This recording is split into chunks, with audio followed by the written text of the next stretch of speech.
I'd like to welcome everyone to the Tuesday, October 12th, 2021 Hartsville City Council meeting. I'll ask you to join us, if you will, as we recite our pledge of allegiance and our prayer, and turn it over to Councilwoman Rita. Heavenly God, most holy and everlasting Father, God, and God alone. Father, we come to you today to say thank you for all the many blessings that you have bestowed upon us.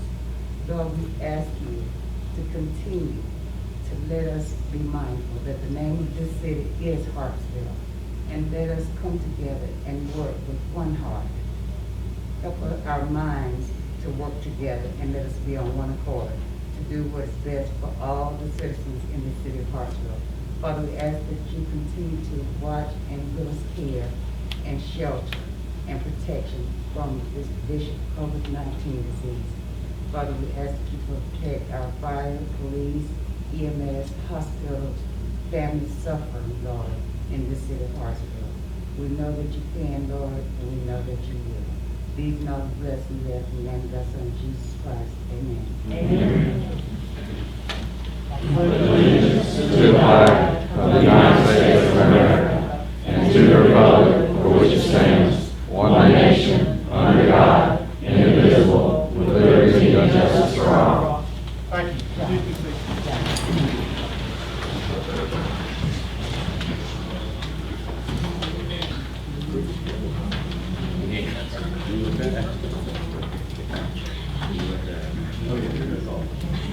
Teresa,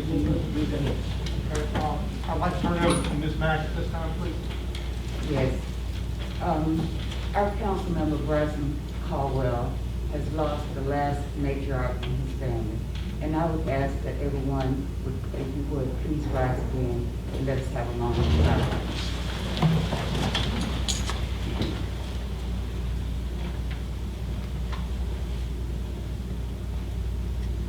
Thank you.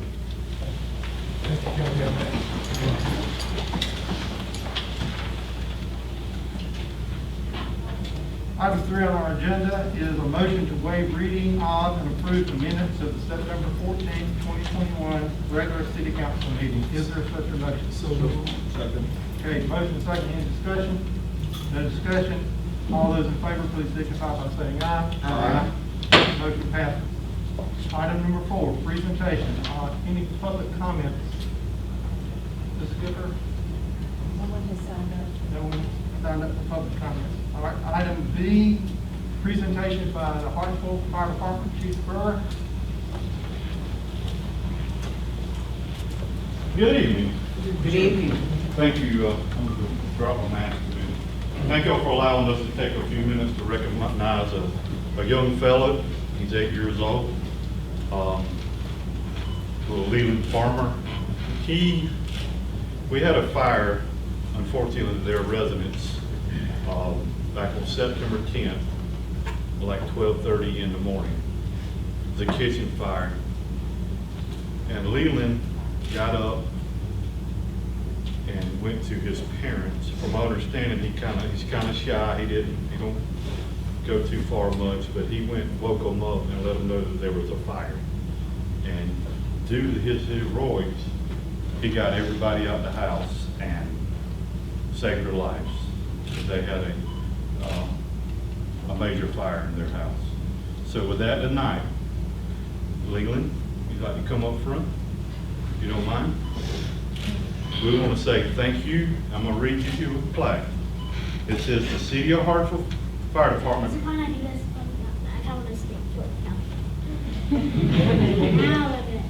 City of Hartsville Fire Department proudly presents Leland Farmer the Youth Hero Award,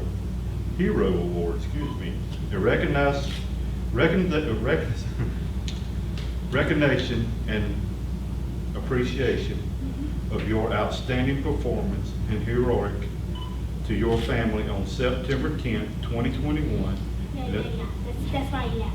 Incident number 2021-803. Your bravery saved the lives of your family. Yeah. You did an awesome job.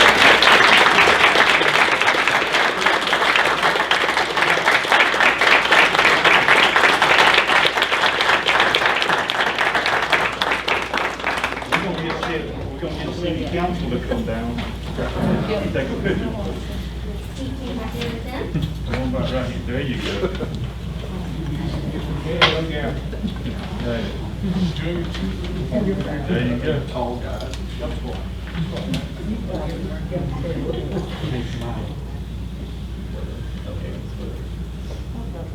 right. 1, 2, 3. Would it be easier if we squatted in the front? No, don't do that. I can take it off. All right. Okay, thank you all.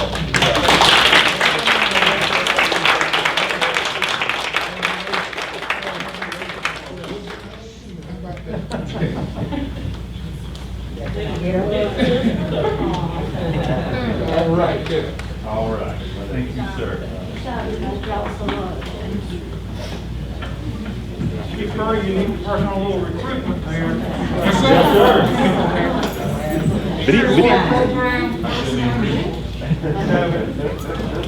In our world today, we need more good news, and this is certainly one of the things that we've got that makes us appreciate how much we have in common and share with one another. So, thank everybody for showing up for this presentation. It's very moving. Item 4C is a proclamation of International Baccalaureate Week. Mrs. Alvarez, would you bring your entourage down, please? Ms. Birchfield.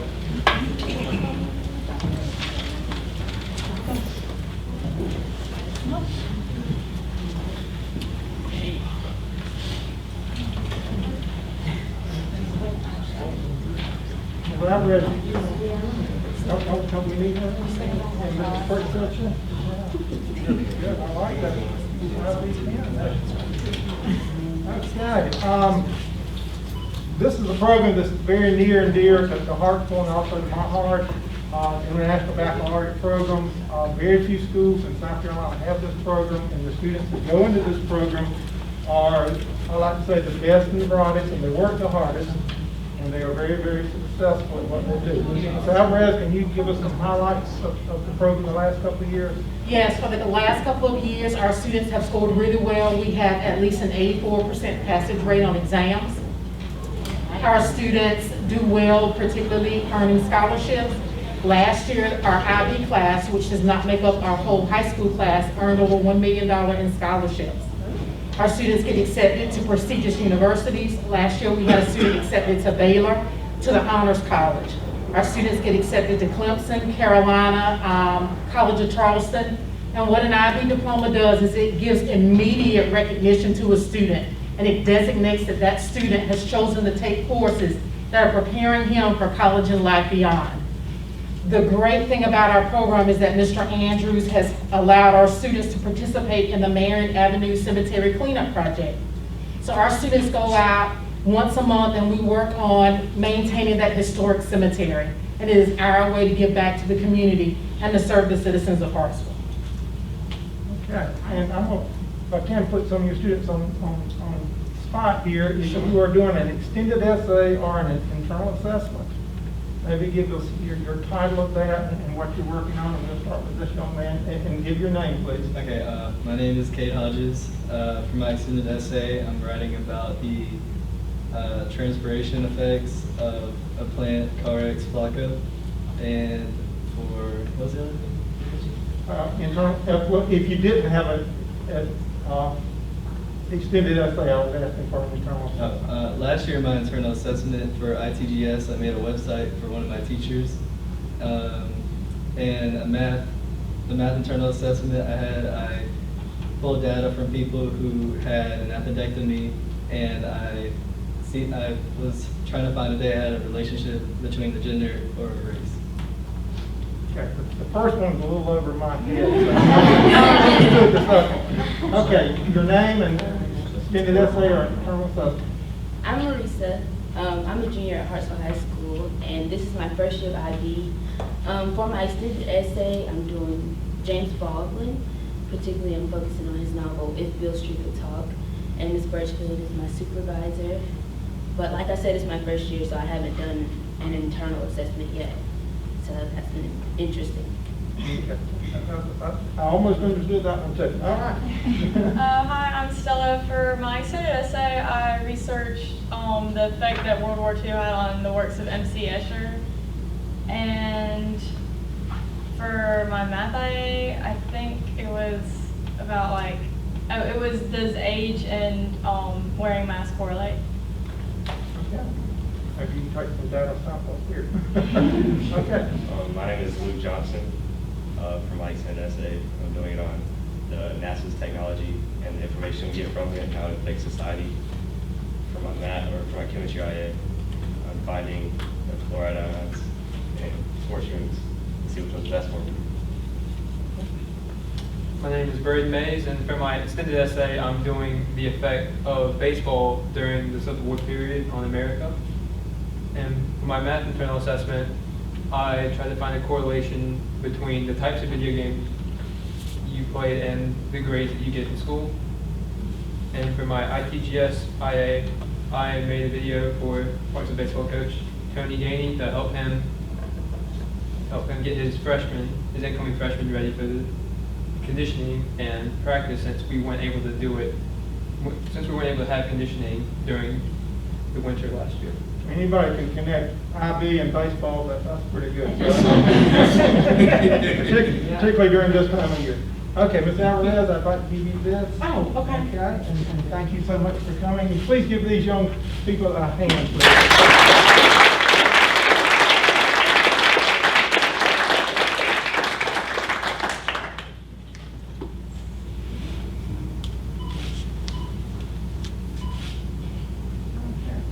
Thank you so much. Thank you.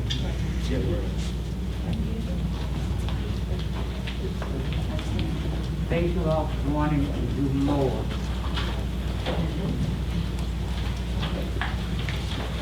Johnny, on Saturday, I met one of the former IB students, Rachel Mountain.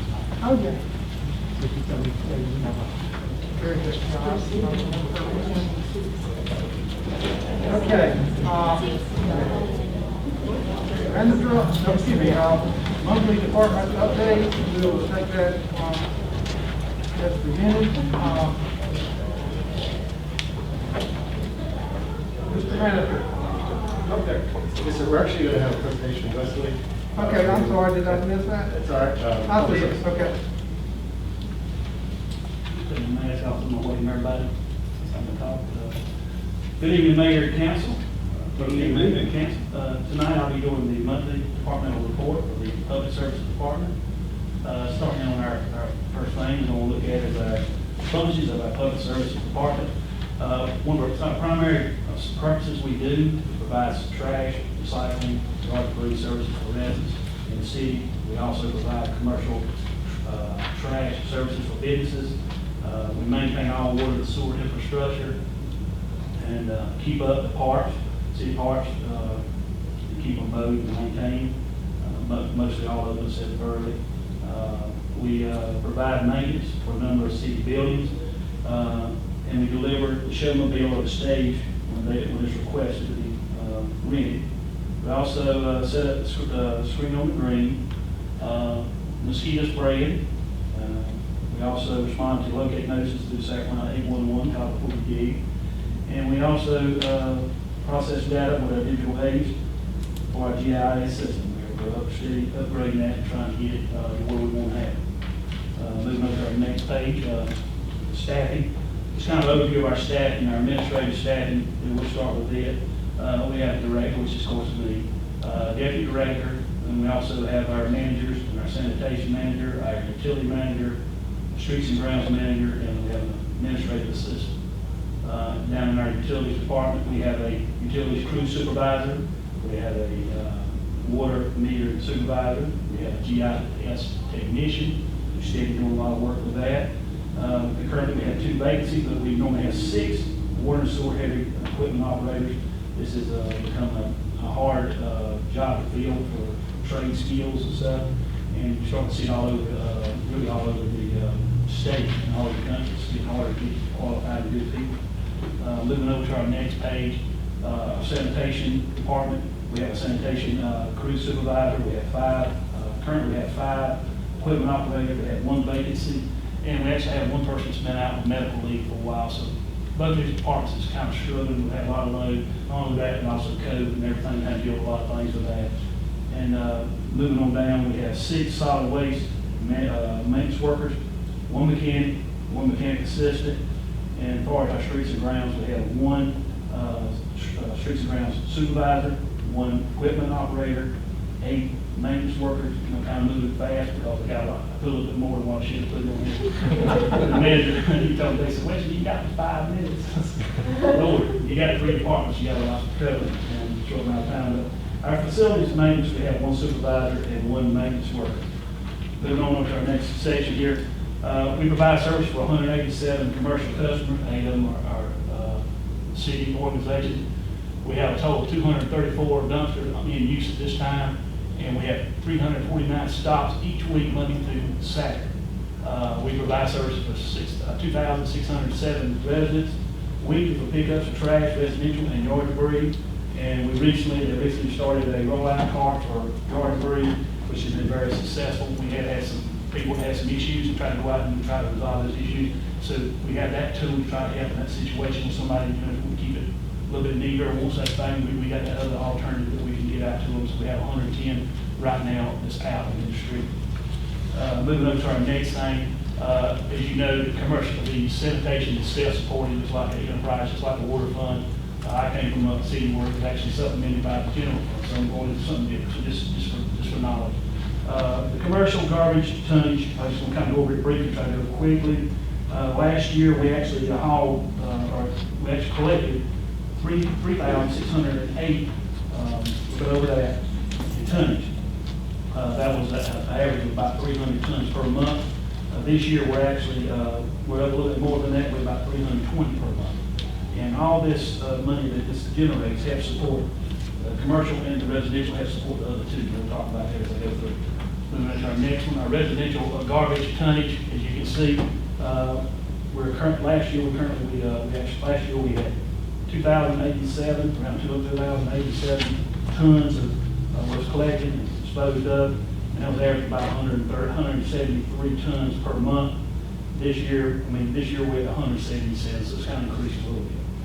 And this is the second item that's actually supplements the next two weeks we'll talk about. Our next item on here is our recycling tonnage. As you can see, last year we hauled 247, a little bit over 247 tons. It's averaged about 20 per month.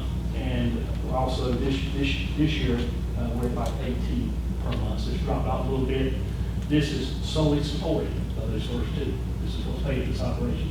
And it takes money to run this operation that we have to pay. As low as that, recycling, I think that's about $26, $27 a ton, because it has to be sent out. So for a little time, we'll continue on with some kind of touch on some of these things. I'll be glad to answer any questions if anybody has any at the end, or stop me anytime. Yard debris, this is the biggest thing you got going on right here. And this is what, when I talk about, let's get this other truck, this is what this support right here. Your yard debris tonnage is 3,670. It averaged at 305 a month last year. That's more than your commercial garbage. Okay. Right now, we're at like 259 per month this year. And I think I don't have my totals here. I think it's like our total tonnage for all 4 of them was like 9,600 something tons that we hauled last year that was took care of. Moving on to our next item. Just kind of an overview. I'm not going to go into too much because I got so much on here. Our sanitation fleet. One thing I like to touch on in the very bottom picture is the new truck that y'all approved last month. And we do say thank you to everyone on the board, on the council. It's helping us. This is a major issue. It's going to resolve a lot of issues. It's going to support the whole department. So that's in hope. So we needed this. So I want to say thank you for that. As you can see, that's a picture of it. It is in Lexington right now. We should have it in the next week or so is what we're thinking.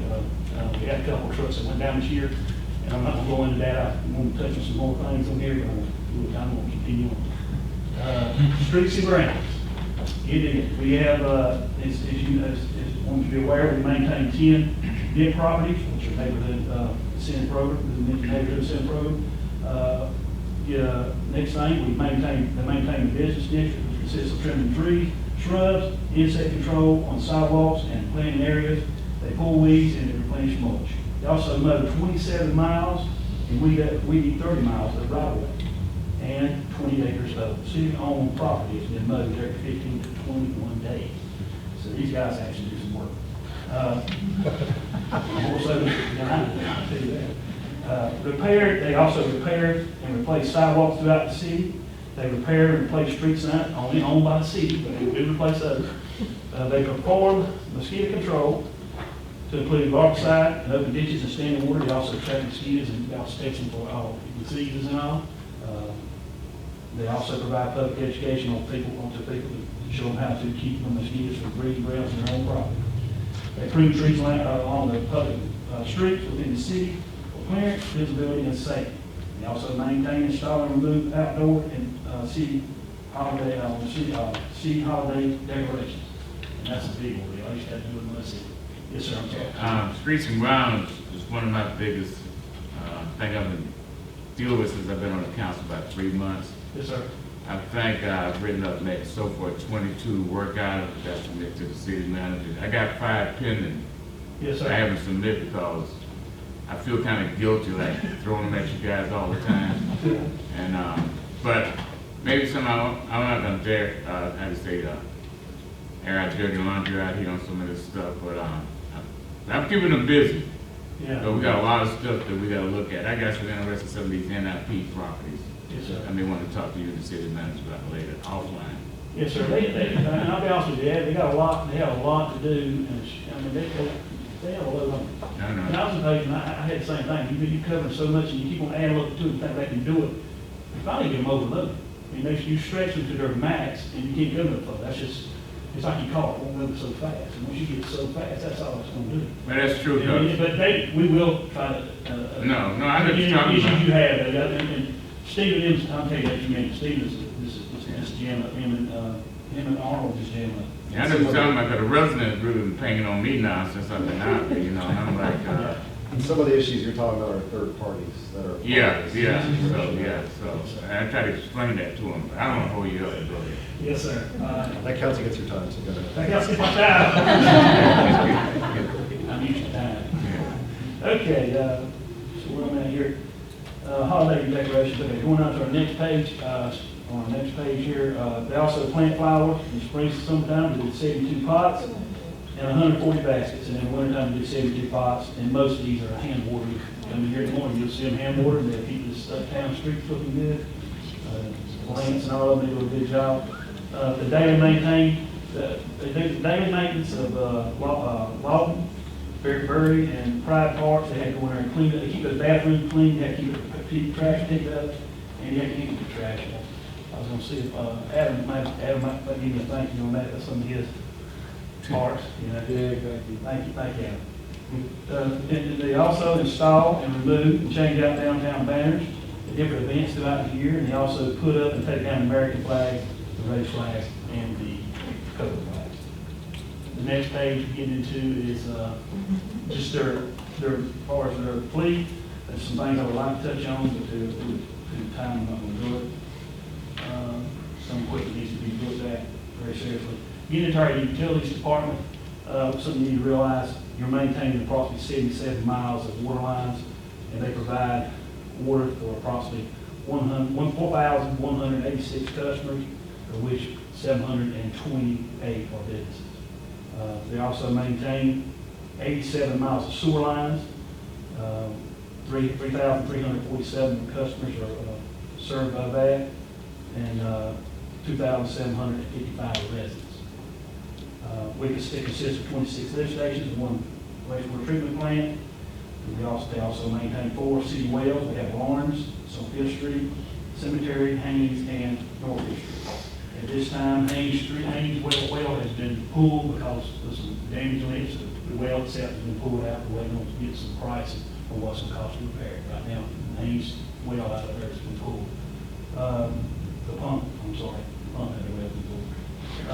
We're also in the process of adding a new well on Smith Street tank. This will help tremendously. Right now, all our wells on the low pressure side. This will put one well on the high pressure side. Right now, we have pumps pumping the water from the low side to the high side. The two tanks is higher elevated on the Walmart and Smith Street. We got two different zones, just like the ambulance building. Also, maintain the water ground store, the water tanks. We have one ground storage tank on Fifth Street. We have 5 elevated tanks on Smith Street, Lawrence, Cemetery, Haynes, and Walmart. They're also responsible for water and sewer issues calling. Until September 30th this year, they've had 249 sewer call-outs during business hours, 49 sewer call-outs after hours, 76 call-outs during, water call-outs during business hours, and 65 water call-outs after hours. And they have 7 water main leaks or breaks.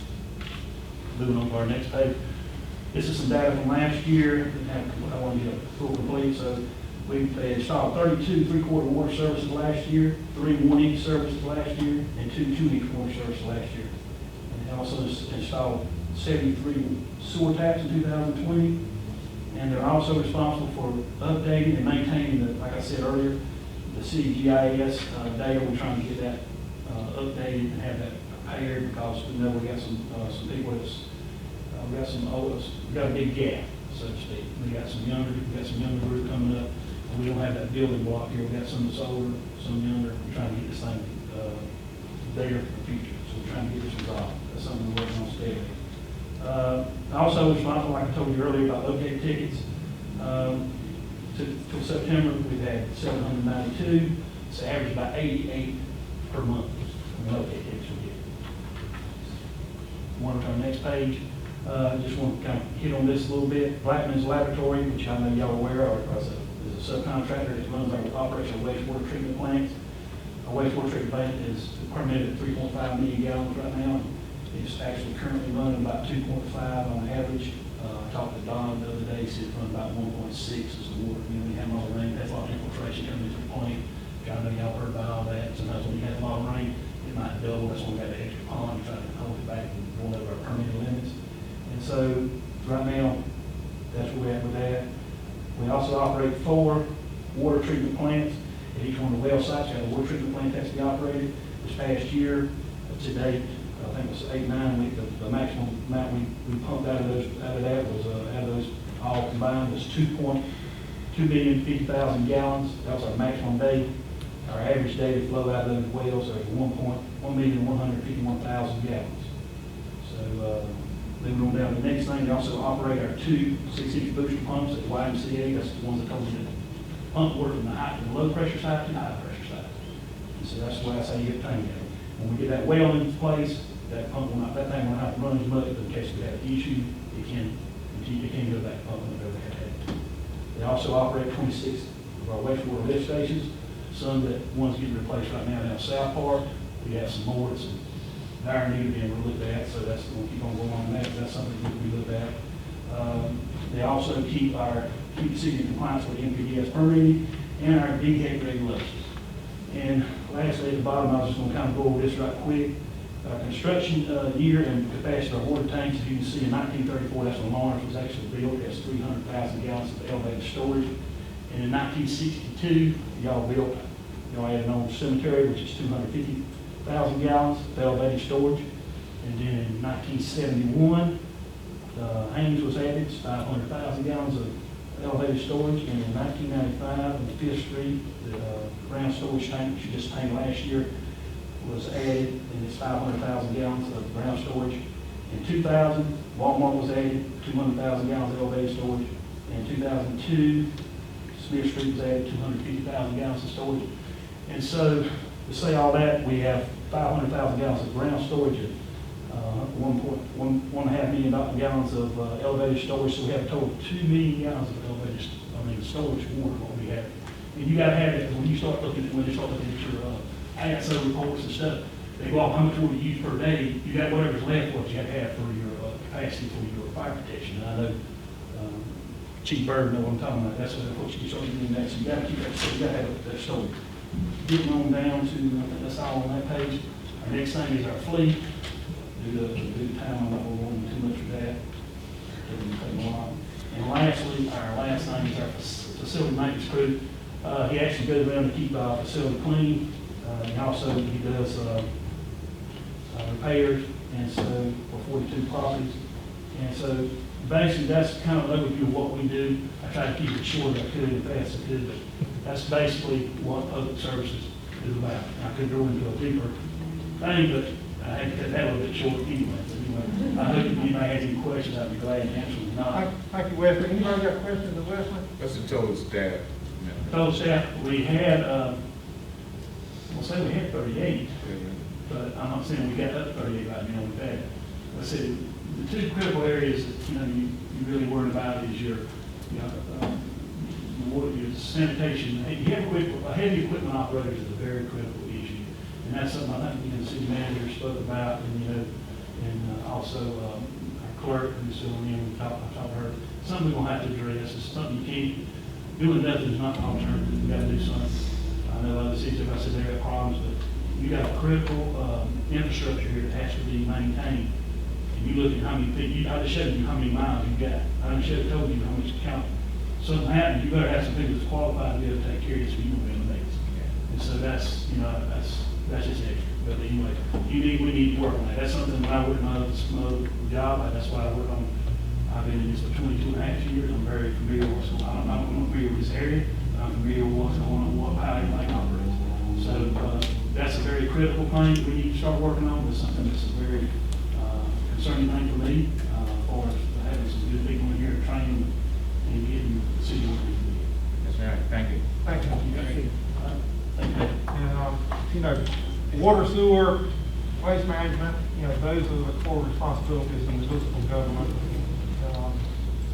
Might not be very exciting, but if they go down, everybody gets up. Well, it's exciting if you listen to Don. I got 2 calls last week, a water call and then a sewer call. And I had to explain to the resident that from the front of the meter to the street belongs to the city.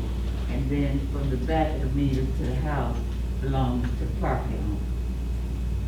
And you get them to understand that same thing with sewer. Exactly. Okay. Thank you, Wesley. Now we're ready for the matter update. I just tried to jump in. I just have 2 things for you. One, we talked about this a couple months ago. I had another call from a resident who wants to open up a cigar bar. So I had a rather lengthy conversation with the person, and this is a resident who wants to open a business. And essentially, again, our ordinance prohibits it, specifically cigar bars in general. I believe Mr. Collin talked about this a little bit. Essentially, we talked through the issues I think we talked about in council, which is we don't want to turn into, if it's going to be something, it can't be turned into like a CBD, vigor that will, or it can't turn into a vape shop. And so he expressed commitment to not letting any of those things happen. He wanted to run a specific type of organization or business. And he asked me again to bring it to you guys to talk. I believe he talked to the mayor before too. I believe we're able to look at the ordinance and actually carve out a certain section that delineates exactly what we're talking about here. I don't think there's harm in moving forward with that. Again, I think that cigar bars and what he's operating adds a little bit of diversity to kind of storefronts. Would have a liquor license at some point, also allows us to smoke it inside. Again, I think our ordinance called them out specifically. It is a little confusing how it's written. And I think that in today's day and age, I think that if someone wants to do that, then the city can, if we want to, allow that to happen if we carve out our ordinance again. So I was going to turn it over to you guys if you guys have any questions or comments. I felt very confident with this person, and if we write it specifically to not allow the things we don't want, then we can essentially do both accomplish our goals here. Okay, any comments? Bryson, you're most familiar with this. In theory. Can we code the ventilation requirement? We can do whatever we need to do, essentially. I was looking at that back for, building. There's going to be, of course, we're looking at 2020, new building codes, new standards. If we have to do a ventilation system, I have to check to see what we can do on that side. Simply, we would, for the code side, we look at uses, what we would do, and then what we can prohibit, what can and cannot be used in that source. Can you regulate who works there? My concern is minors who maybe it's opposed to secondhand smoke. Well, I would imagine anything that has to do with smoking and things like that has to be federally regulated by. Okay, so yeah. You have to be 21 to step. Something like with alcohol, you have to be 18 to serve, Okay. or 16, whatever it is, and then you can. We're looking for something in D1. In D1, yeah. So it'd be something like that. That's what we would look at. Right now, it's prohibited across the entire city. So what they're asking for is for, again, and when we talked about before, the code actually allows it in one section and then specifically prohibits it in another section. And so you have to yield to the one that prohibits it, because that's what I think the intent was, to not allow any smoking. This is back when smoking ban went into effect across the city. I think now as people are, I think it's more acceptable about smoking, but people understand you can't smoke. So now this is going back and carving out certain sections with the vaping and things like that to allow this in certain areas. I think the cigar bar, again, it's for a certain type, different type of people. It's not for everybody. But I do think that if we were able to prohibit what is used in that shop and to allow people to, you can't sell it, you have to sell a certain amount of this versus this, and there's different ways we can go about it and protect everyone else.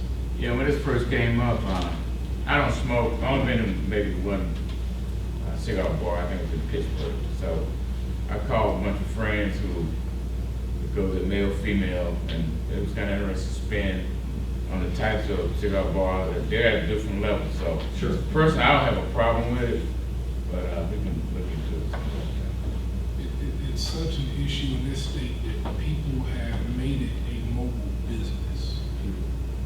And it shouldn't come to that. Because now you got parking lots that have these little pop-ups. They just did one in Lynchburg last Thursday, I believe. That's point. If you got somebody in your city that wants to invest downtown, Charlotte did that, it was a hit. Columbia did that, it was a hit. Charleston did it multiple times, it was a hit. They brought it off of just golf courses downtown. It works, it keeps people downtown, it keeps a special type of people downtown. You don't really mean it's a hit. Financial. Can't say it's financial win, you gotta let them get over first. And I'm not opposed to it either, because in northern cities, they are very, very popular. In New York, Baltimore, different areas like that. So I'm not in opposition to it. What else? Okay. Eagles Landing did some strategic smart growth as well. When they were building back towards 75, and you're talking about 3 or 4 housing developments. So keep people around. So Eagles Landing was nothing but golf course years ago. Sure. And just south of Atlanta. So small town, they've got 10 times smaller population Wheaton, but their revenues are ridiculous from their small businesses. So what's required? You have to redo the ordinance 2 readings, just like anything. It'll be a 2 readings. So what I'll do is I'll work with, I'll look, see what other cities are doing, things like that. We can only do ordinance development, propose an amendment to the ordinance for next month. And we'll have 2 readings potentially by December. We can have this done. Okay, good. I'll let you guys know about what we'll do, but you'll see something on the members' agenda for that. And then the second one was, because we've had a couple breaks, I want to give an Hpd Dci update with Canal. So right now, Hpd Dci is reviewing a final draft from our architect about Canal. There's a few punch list items that we're still waiting on. We just actually got back some additional items we'll be sending out today, explaining some things with ADA compliance and also with some of our architectural codes. So we're waiting to get back comments from Hpd Dci. And once we have that, we can move forward on the RFQ process and put that thing up to bid. So I was very pleased with what came back. I think we've worked well with the architect we're working with, and we have to work with anybody else. We'll let you know to finish what we're talking about, and do some things with landscape architecture and things like that. But I'll be presenting that to Hpd Dci and letting them make a recommendation what they want to do with that. For the benefit of those in our audience, tell them Hpd Dci. Sorry, the Hartsville Public Development. Yes, the Hartsville Public Development Corporation. Thank you, John, Bobby. It's for the Canal District. The Hartsville Public Development Corporation is the owner of all the properties, but they're essentially an arm of the city who works with us. So we're talking about the Canal property that's over there in the brewery. And so right now, we're just waiting to finalize the zoning for it, and then we're going to have a proposed kind of draft for that. to send out, and then once we do, we can put it out for a bid and go from there. You think they'll meet next Tuesday? Not next Tuesday. There was a scheduling issue that Sharon, but we'll both be out of the office for next Tuesday. So that will give us enough time to finish everything. The 26th of November. October. Let's go to October this time. Yes, ma'am. I wanted to ask a question. When the Hartsville Development Corporation, when it finishes with the Canal District project, I have been asking, and I want to be assured if it's going to be dissolved once that is done. If not, can it be used to do some work like that similarly in the historic Butler district? So no, the HPDC, as soon as the properties are sold, then the property will cease, the HPDC will cease to exist. Okay. It only exists because it owns property and owns assets for the city to move the debt off of the city. So that was created for a specific purpose. So no, it can't be done for that. If we want to look at something specifically for South Hartsville, we can, and we certainly can look into creating something for that. But no, the HPDC is, and like the Hartsville Public, what's the other one? HPDC and HPD Facilities Corporation. That is created for specific uses. Yes. So it would dissolve. So as soon as the property essentially is sold, the HPDC will dissolve. So that's what I want the public to know. Once that's done, that's dissolved. Yes, ma'am. We need to do another entity to be able to not duplicate that, but to have something like that for the historic Butler district. Absolutely. So if the city wants to go into certainly the business of any type of property or asset acquirement, that would be something we can look at if we can't take it on ourselves. I think to do that, that would be a great thing to have a joint meeting with council and the Butler board as well as some of the local leadership. Yeah, because he was talking about the NIP properties, and everything that we have today is out of date because it's been so long. Right. Yeah, those properties, we did receive some money for them a few years ago, 3 years ago, for the NIP properties, and those are about to roll off the next, year or two?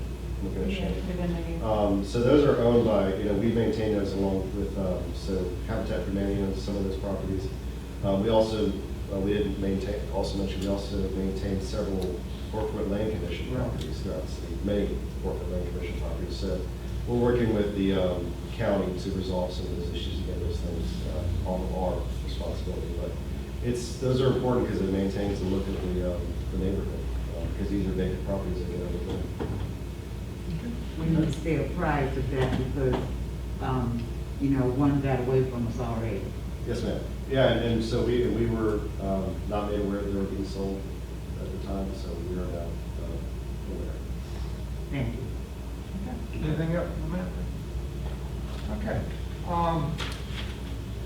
Item 5A and B, consent agenda, received information only. Unfinished business, item number 6. Mr. Manager, could you publish, please? Sure. It's a public hearing and final reading of ordinance 4422, an ordinance to amend by repealing and replacing Chapter 14 Business License, Article 2, Business License Program of the City Codes Ordinance in accordance with the Business License Bill, H 4431, passed by South Carolina legislation in September 2020. Okay, I'd like to declare a public hearing open at this time. If you would like to speak to the passage of ordinance 4422, please come forward at this time, state your name and address for the record, and limit your comment to 3 minutes or less. Seeing no one, declare the public hearing closed. Is there a motion on ordinance 4422? Mayor Pro Tem, I so move. Second. Okay, any discussion? Hearing none, all those in favor of ordinance 4422, please signify by saying aye. Aye. Those opposed by nay. There is no opposition. Ordinance 4422 passes. Item number 7 on the agenda, Mr. Manager. Yes, sir. It's a public hearing and final reading of ordinance 4423, Approval of the Bailey Bill designation of preliminary certification for property located at 559 West Carolina Avenue, tax map number 056-0903-004.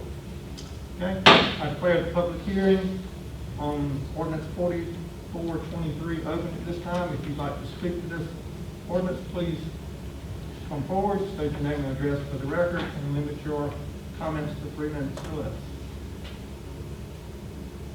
Seeing no one, I'll declare the public hearing closed. Is there a motion on ordinance 4423? Mr. Mayor Pro Tem, I'd like to recommend that we pass ordinance 4423 final reading. Okay, then motion and second. Any discussion? There's no discussion. All those in favor of ordinance 4423, please signify by saying aye. Aye. Those opposed, nay. There is no opposition. Ordinance 4423 passes. Item number 8 on the agenda, Mr. Andrews. It's a public hearing and final reading of ordinance 4424. An ordinance of the city of Hartsville to authorize a lease purchase financing in an amount not exceeding $700,000 and other matters related thereto. Okay, I declare the public hearing on ordinance 4424 open at this time. If you'd like to speak on this ordinance, please come forward. Take your name and address for the record and limit your comments to 3 minutes or less. Yes. Hi, my name is Antonio DeRitter. My address is 401 Goodson Road. Not really a comment, just a question. A lease purchase of what? Okay, Mr. Manager. Sure. So this is a few capital purchases that we're looking at doing. About $300,000 or $250,000 is police cars. Okay. Another $280,000 is a garbage truck, and then a few other items related to addition. Yeah, and if you wanted to look at Novus online, on the agenda, it has a listing, it's Exhibit A of all the items that are included on it. Okay. No, I'm just curious. So we're talking about vehicles, not property, but. Yes, this is all, vehicles that we're looking at, for the most part. And I'll tell you, my notice was down for a second. Roof for the police station, parking lot for the fire station. Yes, sir. It's 5 police cars, a golf cart, and equipment for Parks and Rec, a garbage truck, front end loader that we're talking about in the presentation, also a roof in the parking lot, police and fire. Cool. Okay. All right, thank you so much. Anyone else like to speak to this? Okay. Seeing no one, I declare public hearing closed. Is there a motion on ordinance 4424? Mr. Mayor Pro Tem, I so move we approve ordinance 4424. Second. Okay, any discussion? Hearing no discussion, all those in favor of ordinance 4424, please signify by saying aye. Aye. Those opposed by nay. There is no opposition. Ordinance 4424 passes. Under new business, item number 9, Mr. Manager. Yes, sir. It's first reading of ordinance 4425, an ordinance amending the City of Hartsville Code by the addition of Chapter 2, Article 1, Division 2, the Code of Conduct, Sections 2-2 through 2-30.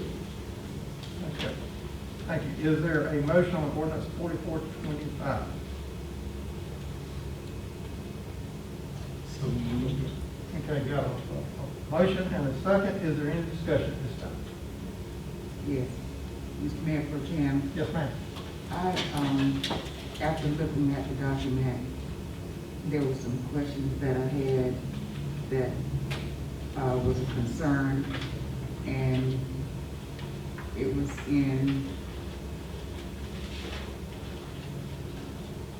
section 2.9 or 2-9. Representing private interests before city agencies or courts? Yes. Okay? So I want to make sure that none of my outside citizen efforts I'm not crossing the line. Okay. For the public and for those in attendance, this ordinance deals with conflict of interest and ethical matters with city council, our boards, our members of our boards and commissions and committees. And Ms. Mack's question here is asking if she is an advocate at the county level for citizens, maybe with property tax items, is that a violation of this? And Mr. Manager, could you speak to that? We spoke about this briefly this morning. Sure. So section 2-9 for the audience. So it says no council employee, volunteer, board, commission member, committee member shall appear on behalf of private interest before any agency of the city. So as Councilwoman Mack, you cannot appear. As City Manager Moore, I cannot appear. but as Daniel Moore, as Teresa Mack citizen, you can. Yeah. And so it's the basic point is that you cannot use your office or your position for any type of gain or to influence anything. So if you do walk into a county building and say, I'm here as Councilman Mack representing such and such, that would be a violation of this ordinance, and the goal is to not use your position. So individually, as a citizen, you have every right to do that, but not as a council person. Right.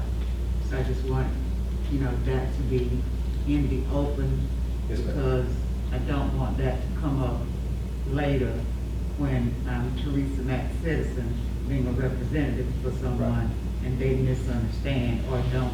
And we fully understand. understand that, just by nature of your position, that you walking in, potential people can misinterpret that, but you always have, the benefit of the doubt, I believe. So as long as you're not going around and stating that you are acting as a councilman, because we've all heard the tales, I'm such and such, and I'm calling. Yeah. That's what we're trying to avoid here. Don't wear anything. Do you know the law? No. And don't wear anything, so city employees, for instance, they can't walk in with a city shirt on, the logo shirt, because they're representing the city, that type of thing, so. This also applies to city employees as well, so we're trying to hold everyone to the same standard, certainly in my office, with everyone else, so. Okay.